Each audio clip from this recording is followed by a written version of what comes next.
Hello everyone, कैसे हैं सभी लोग। आई होप सभी बिल्कुल बढ़िया हैं, बहुत अच्छे से अपनी पढ़ाई कर रहे हैं। मैं नवीन कुमार आप सभी का स्वागत करता हूं एक और नई क्लास में।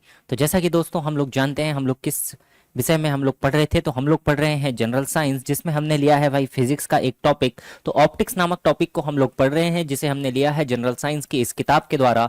पिनेकल पब्लिकेशन की तरफ से आने वाली ये किताब है, हिंदी और अंग्रेजी माध्यम में ये बुक उपलब्ध है, जिसके अंदर एक बहुत ही शानदार कंटेंट आपके लिए दिया गया है, जो कि आपके लिए वैल्यूएबल है। अगर आप किसी भी वनडे एग्जाम की तैयारी कर रहे हैं, जैसे कि आप अगर रेलवे की तैयारी कर रहे हैं, एसएससी की तैयारी कर रहे हैं, या आप किसी भी वनडे एग्जाम की तैयारी कर रहे हैं जिसमें साइंस आपके पास पोर्शन आता है, तो आप इस बुक को प्रेफर कर सकते हैं। ये बुक आपकी तैयारी को बहुत ही मजबूत कर देगी। ये बुक आपको मिलेगी भाई किसी भी आप ऑनलाइन स्टोर से इसको खरीद सकते हैं, चाहे तो आप फ्लिपकार्ट से ले लीजिए, अमेजन से ले लीजिए, या आप कमेंट में दिए गए लिंक से जाकर भी इसको परचेस कर सकते हैं। तो काफी बढ़िया बुक है, जिसमें आपको थ्योरी के साथ साथ एमसीक्यू भी मिल जाते हैं प्रैक्टिस के लिए। तो सारा कंटेंट, जनरल साइंस का सारा कंटेंट इसमें बहुत अच्छे से अवेलेबल है। हम इसी किताब को पढ़ रहे हैं। ओके, हेलो एवरीवन, कैसे हैं भाई सभी लोग। आई होप सभी बिल्कुल बढ़िया हैं, बहुत अच्छे से अपनी पढ़ाई कर रहे हैं। मैं नवीन कुमार आप सभी का स्वागत करता हूं फिजिक्स की एक और नई क्लास में, जिसमें हम लोग आज की क्लास में पढ़ने वाले हैं भाई ऑप्टिक्स की हमारी क्लास नंबर 5 है, जिसमें हम लोग डिस्कशन कर रहे थे दोस्त। कल की क्लास तक हम लोगों ने डिस्कशन कर रखा था। तो कल की क्लास में हमने कुछ बेसिक सी चीजें पढ़ी थी, जिसे हमने कहा था टोटल इंटरनल रिफ्रैक्शन, है ना जी, पूर्ण आंतरिक परावर्तन के विषय में हमने चीजों को डिस्कस कर रखा था। तो कल की क्लास में हमने सीखा था कि पूर्ण आंतरिक परावर्तन कब होता है भाई। तो जब कोई प्रकाश की किरण एक माध्यम से दूसरे माध्यम में, अगर हम कहें विरल माध्यम से सघन माध्यम, विरल माध्यम से सघन माध्यम में प्रवेश करती है ना जी, तो क्या होता है भाई, अगर क्रांतिक कोण से ज्यादा कोण पर प्रकाश की किरण आपतित होती है, तो क्रांतिक कोण से अगर ज्यादा का कोण होगा तो अपवर्तन कोण 90 डिग्री से क्या होगा, बढ़ जाएगा। मतलब प्रकाश की किरण उसी माध्यम में क्या होगी, परावर्तित हो जाएगी, अंदर उस माध्यम के नहीं जा पाएगी। तो पूर्ण आंतरिक परावर्तन के विषय में हमने चीजों को डिस्कशन किया था। तो आज हम इसमें आगे की तरफ बढ़ते हैं, और आज से हम लोग पढ़ने वाले हैं गोलीय लेंस के द्वारा होने वाले परावर्तन को। तो देखिएगा, लेंस हमारे पास में क्या होता है भाई, तो लेंस हमारे पास में दो घुमावदार सतह को जब हम मिला देते हैं, तो उससे जो आकृति निर्मित होती है दोस्त, वो हमारे पास में क्या होती है, लेंस हमारे पास में कहलाती है। जैसे कि हम देखेंगे कि लेंस पारदर्शी पदार्थ का एक टुकड़ा होता है, जो आमतौर पर क्या होता है दोस्त, गोलाकार होता है, और जिसमें क्या होती है, तो दो अलग अलग हमारे पास में सतह हमारे पास में हो जाती है ना जी। तो ये दोनों क्या है, या तो हमारे पास दोनों सतहें कुछ इस प्रकार से हो सकती है कि दोनों भाग हमारे गोलाकार हों, या हमारे पास कुछ इस तरीके से हो सकती है दोस्त कि इसमें दोनों भाग क्या हो, गोलाकार हो। तो इस तरीके से हमारे पास में लेंस हम दो प्रकार से इसमें कह सकते हैं कि जो हमारे पास गोलीय लेंस होगा वो हमारे पास में दो प्रकार से होगा। तो देखिए, जो लेंस है हमने इसको दोनों प्रकार को अलग अलग नाम से क्या करा है भाई, हमने इसको डिफाइन किया है। एक को हम क्या कहते हैं, कॉन्वेक्स लेंस, एक को कहते हैं कॉनकेव लेंस, है ना जी। जैसे हम देखेंगे कि ये जो हमारे पास में लेंस यहाँ पर बना हुआ है दोस्त, इस लेंस को अगर हम देखेंगे तो ये लेंस हमारा क्या कहलाता है मेरे भाई, इसको हम कहते हैं उत्तल लेंस, है ना जी। इसको हम क्या कहते हैं दोस्त, तो इसको हम कहते हैं उत्तल लेंस। और अगर हमने इसके अपोजिट इसको बनाया, तो ये लेंस हमारे पास में क्या कहलाता है मेरे भाई, तो इसको हम कहते हैं अवतल लेंस के नाम से हम इसे जानते हैं। तो ये हमारे पास में अवतल लेंस हो जाएगा। ये हमारे पास में क्या होगा भाई, अवतल लेंस हमारे पास में हो जाएगा। तो ये दो प्रकार के हमारे पास लेंस हैं। अब देखिएगा, लेंस के अंदर प्रकाश की किरण किस तरीके से व्यवहार करती है, उसको हम पहले समझ लेते हैं कि किस तरीके से ये व्यवहार करती है ना जी। इसको हम पहले समझते हैं और फिर हम आगे की बातें करते हैं। देखिएगा, जैसे ही अगर हम देखें कि किसी हमारे पास स्फेरिकल लेंस है, कोई भी हमारे पास गोलीय लेंस है, इस गोलीय लेंस में अगर कोई प्रकाश की किरण आई दोस्त, यहां पर अगर प्रकाश की किरण आई है, तो देखिएगा क्या होगा भाई, यहां पर थोड़ा सा सघन माध्यम होगा, प्रकाश की किरण कुछ इस तरीके से जाएगी और फिर बाहर हमारे पास कुछ इस तरीके से निकलेगी। तो यहां पर दो सतहें हैं हमारे पास में, दोनों सतहों में क्या होगा, प्रकाश का अपवर्तन होगा। पहली बार जो प्रकाश की किरण हमारी एंटर हो रही है, तो देखिए यहाँ वायु से कहां पे जा रही है भाई, कांच में जा रही। स्वाभाविक बात है, दोनों पारदर्शी है, ग्लास के बने होंगे। और दूसरी बार में जो प्रकाश की किरण है, कांच के अंदर से वायु में ये प्रवेश कर रही है। तो यहाँ पर कुछ इस प्रकार से प्रकाश की किरणें क्या होंगी भाई, मुड़ेंगी। अगर यही घटना हम बात करें कि हम अवतल लेंस में ले रहे हैं, तो ये प्रकाश की किरण आई दोस्त, फिर यहाँ पर सीधी होगी और फिर यहाँ से क्या होगी, कुछ इस तरीके से ये निर्गत हो जाएगी या बाहर की तरफ निकल जाएगी। तो लेंस नामक शब्द आपने सुना होगा, काफी बारी आपने देखा भी होगा भाई, है ना जी। आंखों में भी एक लेंस होता है, हम चश्मे भी पहनते हैं, जैसा कि मैंने ये चश्मा पहना हुआ है, इसमें भी थोड़ी सी मात्रा में क्या है दोस्त, लेंस है, पावर है मेरी आंखों में। यहाँ पर हमारे पास में क्या है, कैमरे में हम यूज करते हैं, और हम कहें तो टेलीस्कोप, माइक्रोस्कोप में भी हम हम लेंस का उपयोग करते हैं। तो लेंस अपने आप में उपयोग आने वाली, काफी ज्यादा उपयोग में आने वाली वस्तु है। तो देखिएगा, अगर हम लेंस की बात करें भाई, तो लेंस हमारे पास में क्या होता है दोस्त, तो इनको लेकर हम बात करते हैं, है ना जी, इनको लेकर हम बात करते हैं। तो देखिएगा, जो हमारे पास उत्तल लेंस है भाई, उत्तल लेंस की जो प्रकृति होती है, ये जितनी भी प्रकाश की किरणें आती है मेरे भाई, इन प्रकाश की किरणों को क्या करता है दोस्त, अगर सीधी आ रही हैं सारी प्रकाश की किरणें, तो ये सभी को क्या करता है, एक बिंदु पर फोकस कर देता है, एक बिंदु पर फोकस कर देता है। तो ये होगा इसका फोकस, है ना जी, ये होगा इसका फोकस। तो यहां पर जब ये सारी की सारी प्रकाश की किरणों को एक बिंदु पर फोकस कर दे रहा है, तो उत्तल लेंस की प्रकृति को हम क्या कहते हैं दोस्त, तो ये हमारे पास में कहलाता है कन्वर्जिंग लेंस। इसको हम कहते हैं दोस्त, तो हम कहते हैं इसको कन्वर्जिंग लेंस। ये क्या करता है, सभी को कन्वर्ज कर देता है, तो इसे आप कह सकते हैं कन्वर्जिंग लेंस, या हम इसे हिंदी में कहते हैं भाई तो अभिसारी लेंस कहते हैं।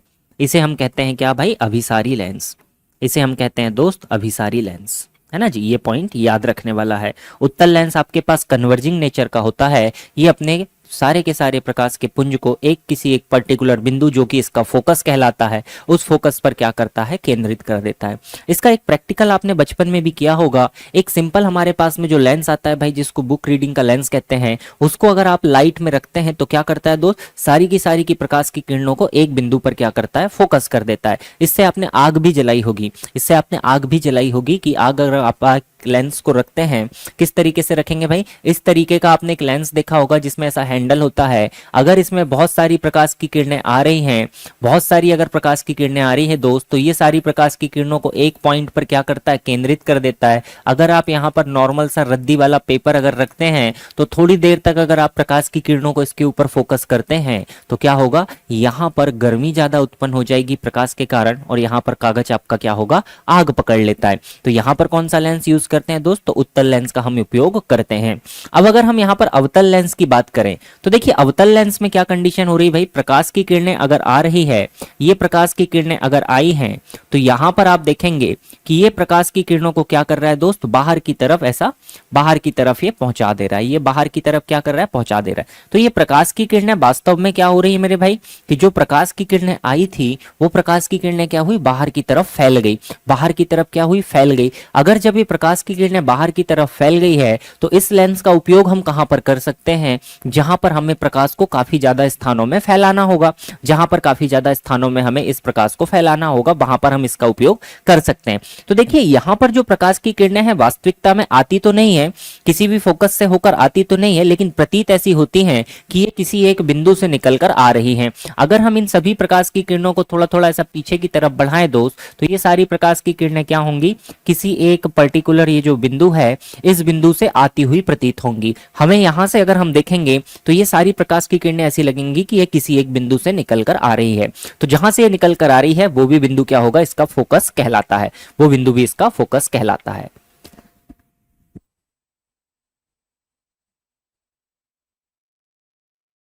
ओके, चलिएगा भाई, हमने क्या क्या देखा भाई, कि उत्तल लेंस और अवतल दर्पण की प्रकृति होगी अभिसारी प्रकृति, और अगर हम बात करें अवतल लेंस और उत्तल दर्पण की प्रकृति होगी अपसारी प्रकृति, है ना जी। तो ये प्रकाश को कोई एक फैला सकता है, कोई एक प्रकाश को क्या कर सकता है भाई, अभिसारी प्रकृति है, इसका मतलब एक जगह पर ले जाकर प्रकाश को फोकस कर देगा। अपसारी अगर प्रकृति है, डाइवर्जिंग, मतलब प्रकाश को क्या करेगा, बाहर की तरफ फैला देगा। तो ये हमने दोनों प्रकृतियों को यहाँ पर समझा है। आगे हम बढ़ते हैं, देखते हैं भाई लेंस के प्रकारों के विषय में, है ना जी, कुछ उपयोग के विषय में हम यहाँ पर देख सकते हैं। तो देखिएगा, पहला हम देखते हैं अवतल लेंस को। तो अगर अवतल लेंस की आपसे परिभाषा पूछी जाए कि आप इसको किस प्रकार से परिभाषित कर सकते हैं, तो ध्यान दीजिएगा, अवतल लेंस हमारे पास कुछ इस प्रकार से होता है दोस्त। अगर इस लेंस को आप गौर से देखें, तो ये बीच में क्या होता है, पतला होता है, और किनारों पे क्या होता है, मोटा होता है। तो अवतल लेंस को हम ऐसे परिभाषित कर सकते हैं कि वह लेंस जो बीच में पतला हो, किनारों पर मोटा हो, उसे हम अवतल लेंस कहते हैं। अगर हम इसके अनुप्रयोग की बात करें, तो देखिए प्रकृति हमने बात कर ली, अपसारी लेंस भी हम इसको कहते हैं,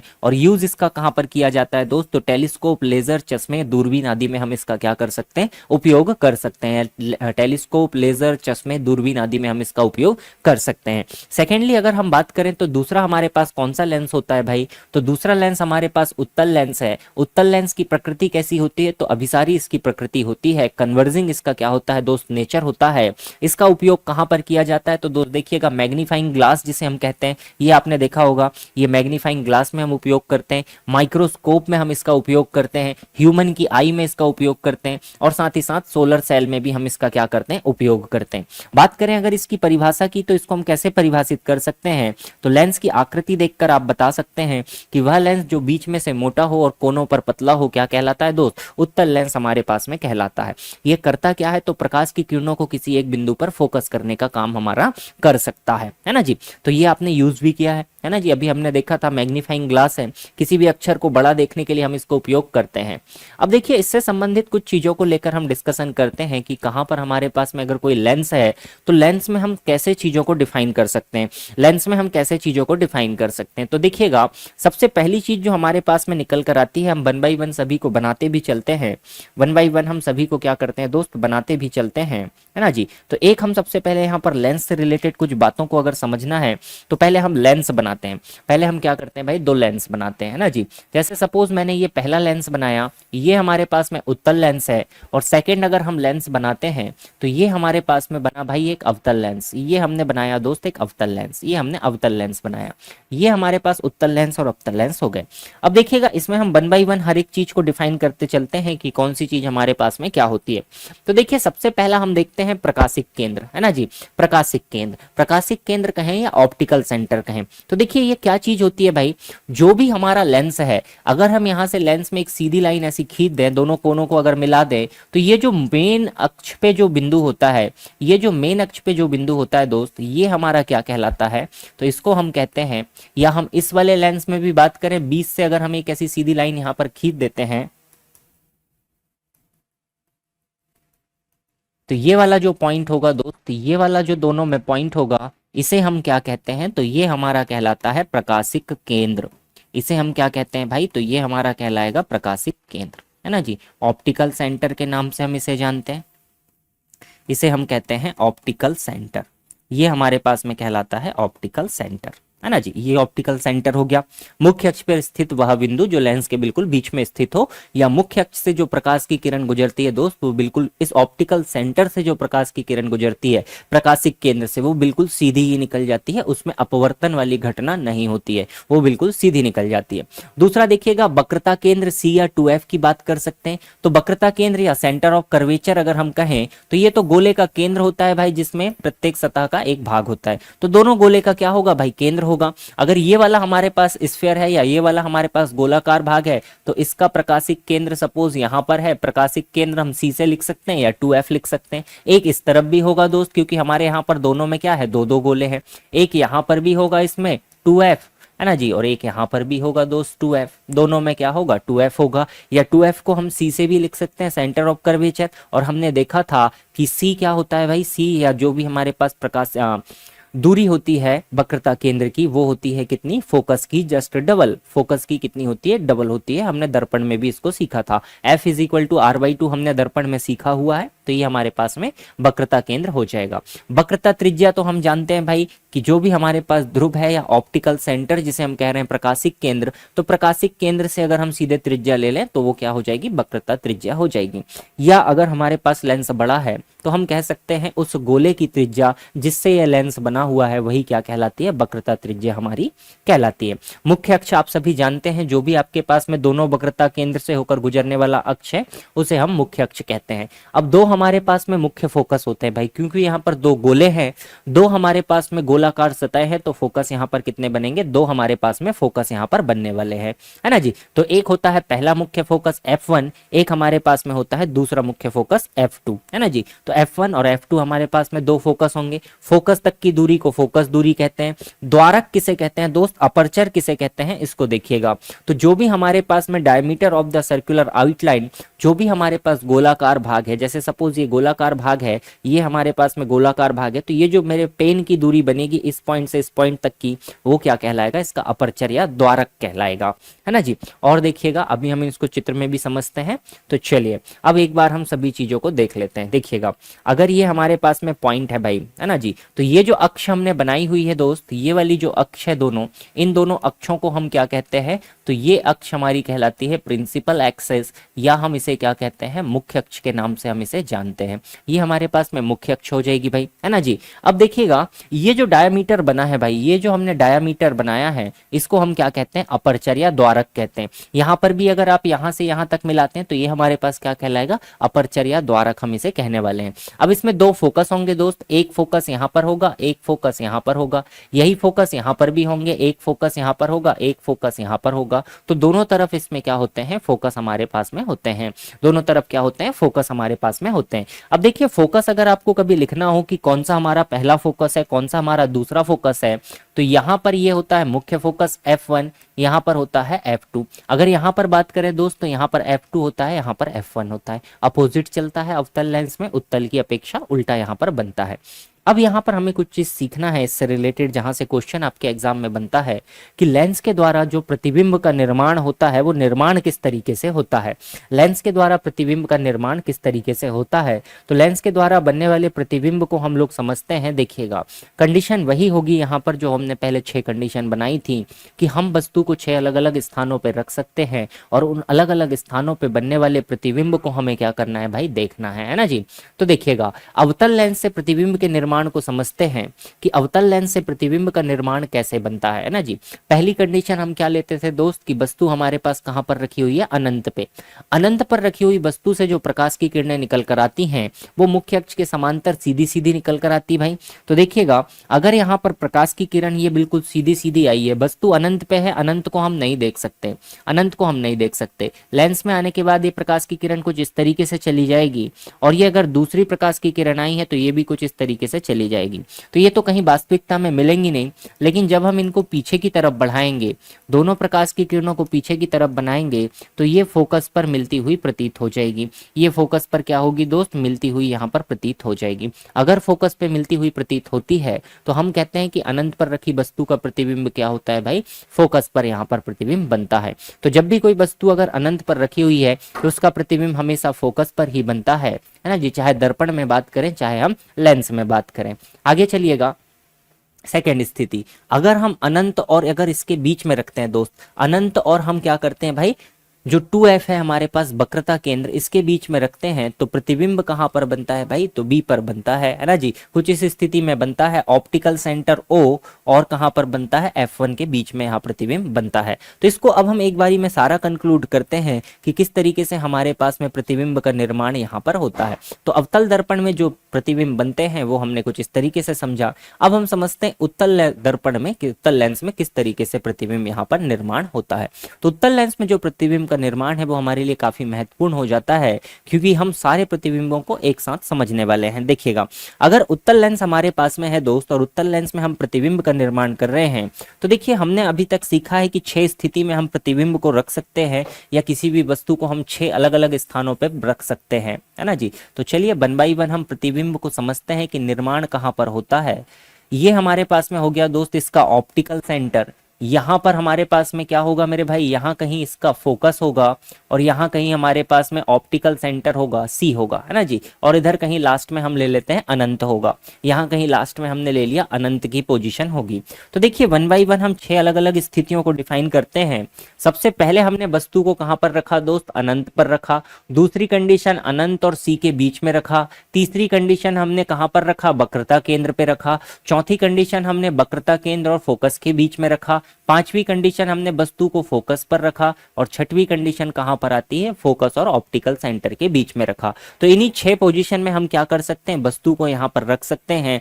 तो सेम ये अवतल दर्पण की तरह व्यवहार करने वाला है, ये अवतल दर्पण की तरह यहां पर व्यवहार करने वाला है। तो चलिए आगे वाले पोर्शन को डिफाइन करते हैं। आगे वाले पोर्शन को डिफाइन करते हैं। यहां पर इसका भाई सेकंड फोकस होगा, यहां पर इसका सेकंड फोकस होगा, यहां पर इसका क्या होगा 2F होगा या C इस तरफ भी होगा एक, है ना जी। और इधर कहीं आगे हमारे पास में क्या होगा, अनंत होगा।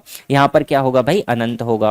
तो देखिएगा प्रतिबिंब कैसे बनता है? तो हम जानते हैं अनंत पे रखी हुई वस्तु का प्रतिबिंब कहाँ पर बनता है दोस्त? अनंत पे रखी हुई वस्तु का प्रतिबिंब हमेशा कहाँ पर बनता है? तो फोकस पर बनता है। अनंत पर रखी हुई वस्तु का प्रतिबिंब कहाँ पर बनता है? तो फोकस पर बनता है। और फोकस पर बना हुआ प्रतिबिंब कैसा होता है मेरे भाई? तो ये स्मॉलेस्ट प्रतिबिंब होता है। स्मॉलेस्ट सबसे छोटा प्रतिबिंब होता है जो हमारे पास में कैसा होता है? तो ये होता है दोस्त बिंदु आकार का। ये कैसा होता है? पॉइंट साइज का प्रतिबिंब होता है। इसको हम वास्तविकता में देख नहीं सकते क्योंकि ये समझ में ही नहीं आएगा। एक पॉइंट के जैसा, एक डॉट के जैसा यहाँ पर प्रतिबिंब बनेगा, तो सबसे छोटा प्रतिबिंब बनेगा। अब देखिएगा दूसरा, अगर हमने वस्तु को रखा कहां पर? अनंत और वक्रता केंद्र के बीच में, तो ये तो 1 नंबर पे रखी हुई वस्तु का प्रतिबिंब बन गया दोस्त 1 नंबर पे। अब अगर हमने वस्तु को रखा है कहां पर? अनंत और वक्रता केंद्र के बीच में अगर हमने वस्तु को रखा है तो इसका जो प्रतिबिंब बनता है दोस्त वो कहां पर बनता है? F और 2F के बीच में बनता है। F और 2F के बीच में बनता है। तो दूसरे नंबर वाली वस्तु का प्रतिबिंब यहां पर बनेगा दोस्त 2 नंबर पे। तीसरा, अगर हमने वस्तु को वक्रता केंद्र पे रखा हुआ है तो वक्रता केंद्र पर ही उसका प्रतिबिंब बनता है। वक्रता केंद्र पे रखी है वस्तु तो प्रतिबिंब वक्रता केंद्र पर बनता है। तो ये जो प्रतिबिंब बनता है वक्रता केंद्र पर, ये बनता है कैसा दोस्त? वस्तु के आकार के बराबर। वस्तु के आकार के बराबर का, सेम साइज का प्रतिबिंब यहाँ पर बनता है ना जी। दर्पण में भी यही था हमारे पास कंडीशन कि वक्रता केंद्र पे रखी वस्तु का प्रतिबिंब वस्तु के बराबर का ही बनता है। सेकंड जो यहाँ पर प्रतिबिंब बना है ये भी कैसा है दोस्त? तो ये भी स्मॉल साइज का बनने वाला है। ये भी कैसा होगा? दूसरे नंबर वाला प्रतिबिंब भी कैसा होता है दोस्त? तो ये वस्तु से छोटा होता है। वस्तु से छोटा होता है, इसको आप याद रखेंगे कि ये भी कैसे बनता है? वस्तु से छोटा प्रतिबिंब बनता है। अब जब 3 नंबर वाला वस्तु के आकार का बना है, अब इसके बाद में जो 4, 5 और 6 नंबर के प्रतिबिंब बनेंगे वो हमेशा वस्तु से बड़े बनने वाले हैं। 3, 4 है ना जी, जो हमारे पास आगे बनने वाले हैं वो वस्तु से बड़े बनने वाले हैं। अब देखिए चौथे नंबर पे अगर वस्तु रखी है, कहां पर रखी है भाई? है ना जी, सी और एफ के बीच में, केंद्र और फोकस के बीच में जो वस्तु रखी हुई है उसका प्रतिबिंब कहां पर बनेगा भाई? तो ये बनेगा सी और एफ के बाद में, सी और इंफिनिटी के बीच में, ये चौथे नंबर का प्रतिबिंब। ये कैसा बनेगा दोस्त? तो देख सकते हैं ये हमेशा बनेगा वस्तु से बड़ा। वस्तु से कैसा बनेगा भाई? बड़ा बनेगा। वस्तु से बड़ा प्रतिबिंब बनता है। अगली पोजीशन है फोकस। फोकस पे रखी हुई वस्तु का प्रतिबिंब आप जानते हैं कि अगर कोई वस्तु फोकस पर रखी हुई है तो इसका प्रतिबिंब कहां पर बनता है दोस्त? तो फोकस पे रखी हुई वस्तु का प्रतिबिंब हमेशा अनंत पर बनता है। फोकस पर रखी हुई वस्तु का प्रतिबिंब हमेशा अनंत पर बनता है। तो अनंत पे रखी हुई वस्तु का फोकस पर रखी हुई वस्तु का अनंत पर बनता है। ये पॉइंट हमें याद रखना है। और देखिएगा जो अनंत पे बना प्रतिबिंब होता है दोस्त, ये हमारे पास में जो 5 नंबर का प्रतिबिंब है ये कैसा बनता है भाई? तो ये हमारे पास में लार्जेस्ट बनता है। ये हमारे पास में लार्जेस्ट बनता है, या हम कह सकते हैं कि ये सबसे बड़ा प्रतिबिंब हमारे पास में होता है। ये हमारे पास में सबसे बड़ा होता है ना जी। प्रतिबिंब क्या होगा? सबसे बड़ा होगा। अब देखिए ये जो जितने हमने अभी तक 5 तक के प्रतिबिंब बनाए हैं, सारे के सारे प्रतिबिंब कैसे हैं दोस्त? तो उल्टे हैं। उल्टी इमेज हमेशा क्या होती है? वास्तविक होती है। तो 1 से लेके 5 तक के जो प्रतिबिंब बने हैं, 1 से 5 तक के जो प्रतिबिंब बने हैं, 5 तक के जो प्रतिबिंब है भाई, सभी के सभी कैसे हैं दोस्त? सभी के सभी कैसे बने हैं? 1 से 5 तक के प्रतिबिंब कैसे बने हैं? तो सभी कैसे हैं? वस्तु के सापेक्ष उल्टे हैं। उल्टा प्रतिबिंब हमेशा क्या होता है दोस्त? वास्तविक होता है ना जी। उल्टा प्रतिबिंब हमेशा क्या होता है? वास्तविक होता है। अब एक लास्ट कंडीशन हमारे पास में रह गई है दोस्त 6वें नंबर की। तो देखिएगा अगर हमने वस्तु को रखा है 6वें नंबर पर, मतलब कहां पर रखा? प्रकाशिक केंद्र और फोकस के बीच में अगर हमने वस्तु को रखा हुआ है तो इसका जो प्रतिबिंब बनता है दोस्त वो कहां बनता है? वो जो प्रतिबिंब आपका बनेगा, तो देखिए 6वें नंबर का जो प्रतिबिंब बनता है एक स्पेशल केस है। अगर आपने बिल्कुल पास में रख दिया तो इसका प्रतिबिंब कहां पर बनता है दोस्त? वस्तु के पीछे बनता है। ये प्रतिबिंब कहां पर बनता है? 6वें नंबर का। तो देखिए जो 6वें नंबर का प्रतिबिंब है, 6वां जो प्रतिबिंब हमें बनने वाला है, 6वां प्रतिबिंब वस्तु के पीछे बनता है। 6वां प्रतिबिंब वस्तु के पीछे बनता है। वस्तु के पीछे बनता है। वस्तु के पीछे बनता है। वस्तु के पीछे ही क्या होगा दोस्त? इसका प्रतिबिंब बनेगा। वस्तु के पीछे ही क्या बनेगा? प्रतिबिंब बनेगा। वस्तु से बड़ा भी बनेगा। वस्तु से बड़ा बनेगा। वस्तु से बड़ा बनेगा। वस्तु से बड़ा बनेगा और साथ ही साथ कैसा बनेगा दोस्त, सीधा भी बनेगा। और सीधा प्रतिबिंब हमेशा कैसा होता है भाई, तो काल्पनिक होता है। सीधा प्रतिबिंब हमारे पास क्या होता है, काल्पनिक होता है। इसीलिए देखिए आपने इसको महसूस भी किया है, बड़ा प्रतिबिंब कहाँ पर बनता है, तो देखिएगा इसको आपने एक बारी महसूस किया होगा। अगर हम बात करें कि आपने कभी इस यंत्र का अगर उपयोग किया है ना जी, मैग्नीफाइंग ग्लास का अगर आपने उपयोग किया है, तो आप मैग्नीफाइंग ग्लास से किसी भी वस्तु को जब आप पढ़ते हैं तो बिल्कुल बुक के बिल्कुल ऊपर ही आप क्या करते हैं, मैग्नीफाइंग ग्लास को रखते हैं। मतलब आप वस्तु को कहां पर रख रहे हैं, तो दर्पण वस्तु को आप कहां पर रख रहे हैं दोस्त, तो लेंस की किस पोजीशन पर आप वस्तु को रख रहे हैं, तो समझिएगा लेंस की हम किस पोजीशन पर रख रहे हैं, 6वें नंबर की। मतलब कहां पर, फोकस और प्रकाशिक केंद्र के बीच में रख रहे हैं। जैसे ही आपने फोकस और प्रकाशिक केंद्र के बीच में वस्तु को रखा, प्रतिबिंब कहां पर बनेगा, तो वस्तु के पीछे की तरफ प्रतिबिंब बनता है, वस्तु से बड़ा बनता है और सीधा प्रतिबिंब बनता है। इसलिए हमें अक्षर बिल्कुल सीधे सीधे दिखाई देते हैं, सीधे सीधे दिखाई देते हैं। अगर उसी लेंस को आप थोड़ा दूर से वस्तु को देखेंगे तो अक्षर आपको दिखेंगे लेकिन उल्टे दिखेंगे, अक्षर आपको उल्टे दिखेंगे। एक बार ट्राई जरूर कीजिएगा इसको, है ना, मैग्नीफाइंग ग्लास लीजिएगा, एक बार ट्राई जरूर कीजिएगा। बिल्कुल आप अक्षर के पास में रखिए, आपको अक्षर बड़े दिखाई देंगे, लेकिन अगर आप थोड़ा दूर कर लेंगे तो फिर आपको अक्षर वहां पे सही से स्पष्ट उल्टे दिखाई देने लग जाएंगे, है ना जी। तो ये हमारे पास में यहाँ पर कुछ कंडीशंस इसकी हो जाती है। आई होप आपने इन सभी दर्पणों जो इमेज बनती है इनको बनाना आपने समझ लिया होगा। अब देखिए बनती कैसे है, कैसे हम यहाँ पे निर्माण करते हैं, तो इसके लिए हम समझ लेते हैं एक एक कंडीशन को। अगर हमने वस्तु को रखा है भाई कहां पर, तो 2F मतलब प्रकाशिक केंद्र के बाद में रखा, तो देखिए निर्माण करने के लिए आपके पास दो ही तरीके हैं। आप यहां से एक आपने प्रकाश की किरण लेकर आई भाई सीधी, अब दर्पण लेंस से जैसे ही परावर्तन होगा इसके बाद क्या होगा, ये मुड़ जाएगी। तो ये हमारी पहली प्रकाश की किरण आई भाई अपवर्तन की घटना के बाद में। सेकंड अगर प्रकाश की किरण की बात करें तो हम इसको ऑप्टिकल सेंटर या प्रकाशिक केंद्र से होकर लेके जाते हैं। प्रकाशिक केंद्र से जाने वाली प्रकाश की किरण बिल्कुल सीधा निकल जाती है, उसमें किसी भी प्रकार की अपवर्तन की घटना या मुड़ने वाली घटना यहाँ पर संभव नहीं होती। तो ये प्रकाश की किरण सीधी चली गई दोस्त। सीधी जाने के कारण इन्होंने जिस पॉइंट पर कट किया है उसी पॉइंट पर क्या बनेगा, वस्तु की इमेज यहाँ पर बन जाएगी। वस्तु की इमेज अगर आप देखेंगे तो उल्टी बनेगी, जो हमने अभी तक डिस्कस किया है। तो इसी तरीके से आप बाकी की सभी चीजों को बना सकते हैं, ये हमारे पास में प्रतिबिंब का निर्माण हो जाता है ना जी। आगे बढ़ेंगे, ये वाली कंडीशन और देख लीजिएगा। बिल्कुल जब हमने वस्तु को कहां पर रखा दोस्त, फोकस के पहले रखा, है ना जी। यही हमारे पास में क्या है दोस्त, ये जो हमने यहाँ पे डायग्राम बनाया, यही कंसेप्ट पे हमारा कौन भी काम करता है, तो याद रखेंगे यही कंसेप्ट हमारे पास में क्या है दोस्त, ये हमारे पास में सिंपल माइक्रोस्कोप का भी कंसेप्ट है, सरल सूक्ष्मदर्शी, है ना जी। यही हमारे पास में क्या है, सिंपल माइक्रोस्कोप भी है। सिंपल माइक्रोस्कोप या साधारण सूक्ष्मदर्शी या सरल सूक्ष्मदर्शी जिसे हम कहते हैं, वो ही हमारे पास में यही कंसेप्ट पे काम करती है, सेम यही। तो यही हमारे पास सरल सूक्ष्मदर्शी का भी कंसेप्ट है कि जब आप किसी वस्तु को किसी उत्तल लेंस के सामने उसके प्रकाशिक केंद्र और फोकस के बीच में अगर आप रखते हैं तो उसका प्रतिबिंब वस्तु के पीछे ही बनता है, वस्तु से बड़ा बनता है और कैसा बनता है दोस्त, आभासी प्रतिबिंब यहाँ पर देखने के लिए मिलता है। तो देखिए अगर माइक्रोस्कोप आपके पास में है तो बस हम इसी लेंस को क्या करते हैं दोस्त, एक हमने ऐसे हैंडल में फिट कर दिया, है ना जी। इसी लेंस को हमने क्या करा, एक हैंडल में फिट कर दिया, ये हमारे पास में एक सिंपल माइक्रोस्कोप बन जाता है। आप इसको बिल्कुल वस्तु के पास में रखिए, आपको वस्तु बड़ी दिखाई देने लग जाएगी। तो ये सिंपल माइक्रोस्कोप की भी कंडीशन है। और यहाँ पर रचना किस तरीके से होती है, तो काल्पनिक प्रतिबिंब बन रहा है। काल्पनिक अगर प्रतिबिंब है इसका मतलब वस्तु की से चलने वाली जो प्रकाश की किरणें हैं वो कभी मिलेंगी तो नहीं, लेकिन मिलती हुई जरूर प्रतीत होंगी, है ना जी। वास्तविकता में मिलना नहीं है लेकिन मिलती हुई प्रतीत होंगी। देखिए अगर ये वस्तु ए बी है, इससे ये पहली प्रकाश की किरण चली दोस्त, तो ये अपवर्तन के बाद फोकस से होकर जाएगी, सीधी आने वाली फोकस से होकर जाती है, हमें पता है। और दूसरी हमने प्रकाश की किरण लिया ऑप्टिकल सेंटर से या प्रकाशिक केंद्र से। अगर प्रकाशिक केंद्र से कोई प्रकाश की किरण जा रही है दोस्त, तो प्रकाशिक केंद्र से होकर जाने वाली प्रकाश की किरण सीधी निकल जाती है। ये दोनों प्रकाश की किरणें हो गई। लेकिन अभी देखिए इनके बीच में फैलाव बढ़ते जाएगा, ये समांतर नहीं है, कभी भी मिल ही नहीं पाएंगी। तो हम क्या करते हैं, इनको हम बढ़ाते हैं पीछे की तरफ। जैसे ही हमने इनको पीछे की तरफ बढ़ाया तो ये किसी एक पॉइंट पर हमें क्या होंगी, मिलती हुई प्रतीत होगी। जहां पर ये मिलती हुई प्रतीत होंगी उसी पर हमारा क्या बनेगा, प्रतिबिंब बनेगा। तो यहाँ पर जो प्रतिबिंब का निर्माण होता है वो कुछ हमारे पास इस तरीके से यहाँ पर प्रतिबिंब का निर्माण हो जाता है।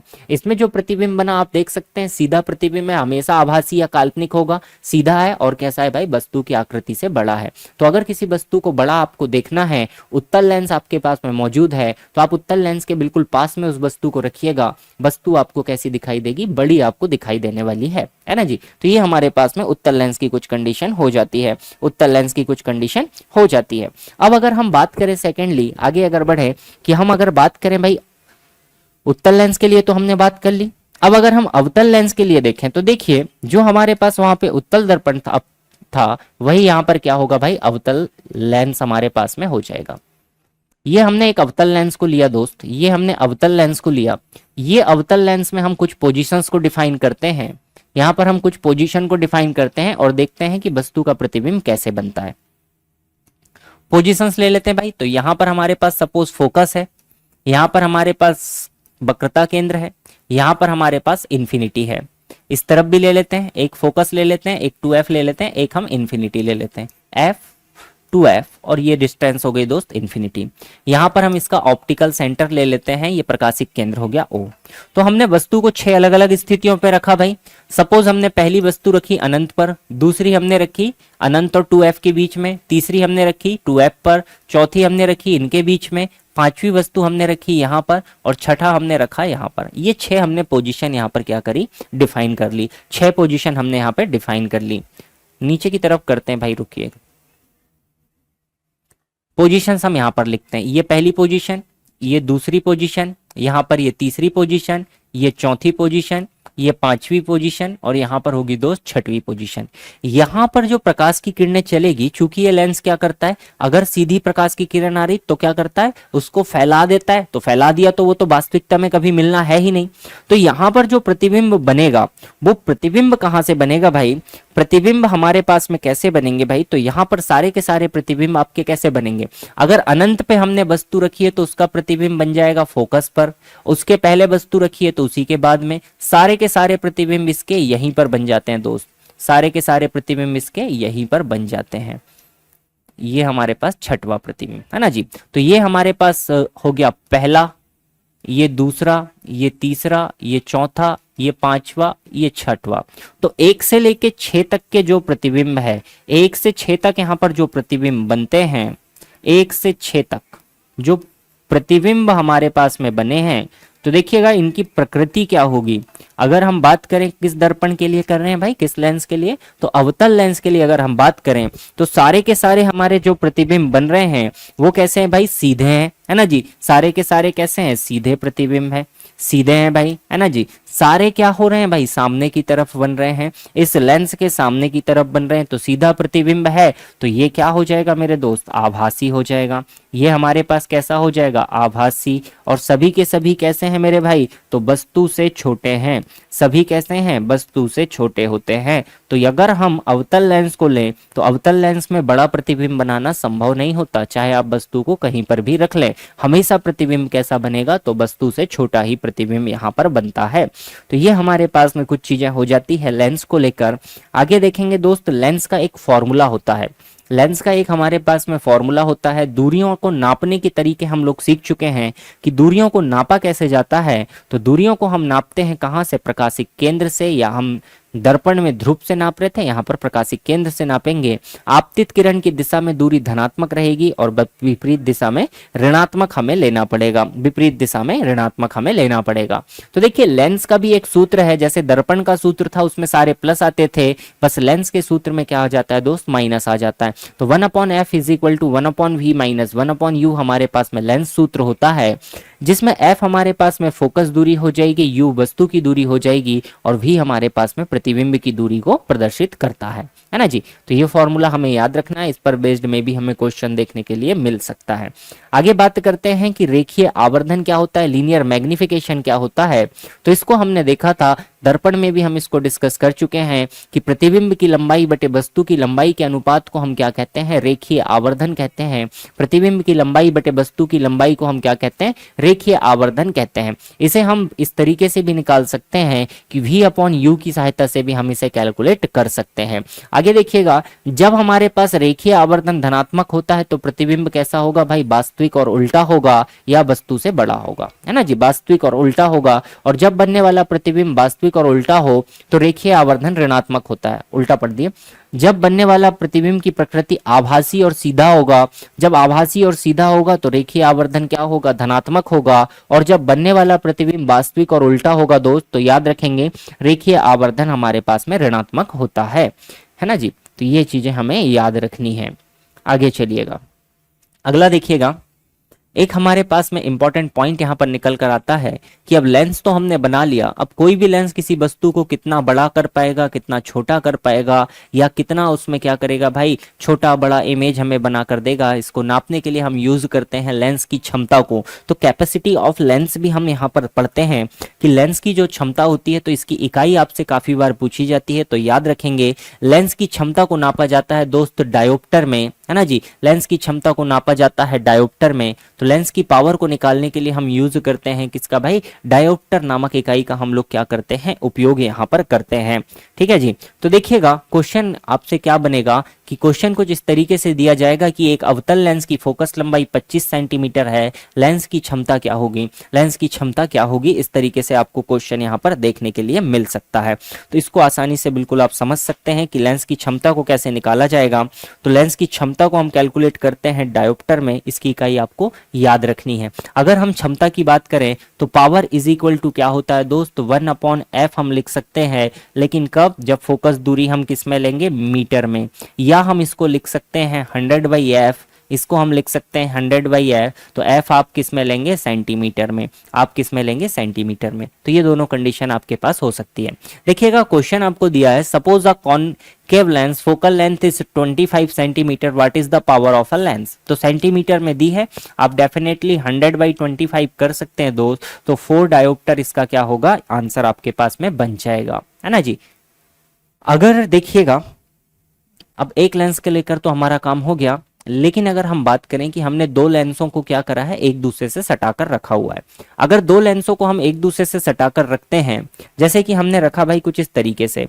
अगर हमने ये पहला लेंस रखा हुआ है, ये पहला लेंस रखा हुआ है, और ये हमने इसी से चिपका के दूसरा लेंस रखा हुआ है। पहले लेंस की फोकस दूरी f1 है, दूसरे लेंस की फोकस दूरी f2 है।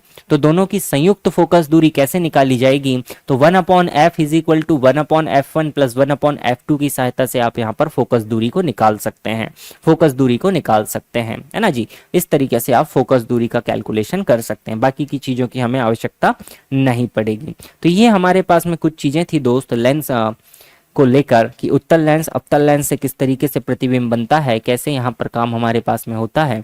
इसे हमने काफ़ी अच्छे से समझा है और काफ़ी हमने इसको बनाया भी है। तो आप इसको बनाइएगा, एक बारी अच्छे से देखिएगा कि किस तरीके से यहाँ पर काम हमारा चलता है। तो आई होप आपने आज की क्लास को एंजॉय किया होगा। अगर आपको ये क्लास पसंद आई हो तो हम लोग मिलेंगे अब नेक्स्ट क्लास में। इसको अच्छे से एक बारी रिवाइज जरूर कीजिएगा। Okay, thank you everyone, thank you for watching, have a good day. Thank you दोस्त।